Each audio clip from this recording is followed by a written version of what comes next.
జై శ్రీకృష్ణ, జై శ్రీమన్నారాయణ. మన భగవద్గీత పాఠ్యాంశంలో భాగంగా 2వ అధ్యాయంలోని 37వ శ్లోకం యొక్క వివరణ. ముందుగా శ్రీకృష్ణ పరమాత్మ యొక్క ప్రార్థన. వసుదేవ సుతం దేవం కంసచాణూరమర్ధనం దేవకీ పరమానందం కృష్ణం వందే జగద్గురుం. ఇక శ్లోక వివరణ. శ్రీ భగవానువాచ హతో వా ప్రాప్స్యసే స్వర్గం జిత్వా వా భోక్ష్యసే మహీం తస్మాదుత్తిష్ట కౌంతేయ యుద్ధాయ కృత నిశ్చయ. అంటే శ్రీకృష్ణ భగవానుడు అర్జునుడితో ఇలా అంటూ ఉన్నాడు, ఓ అర్జున, ఈ యొక్క యుద్ధములో నీవు మరణిస్తే వీర మరణము పొంది స్వర్గమును పొందుతావు.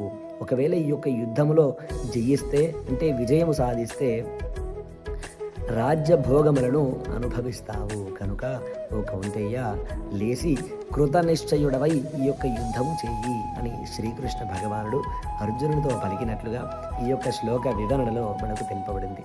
ఇక తదుపరి శ్లోకం యొక్క వివరణ తర్వాతి వీడియోలో మనం తెలుసుకుందాం. అప్పటి వరకు జై శ్రీకృష్ణ, జై శ్రీమన్నారాయణ.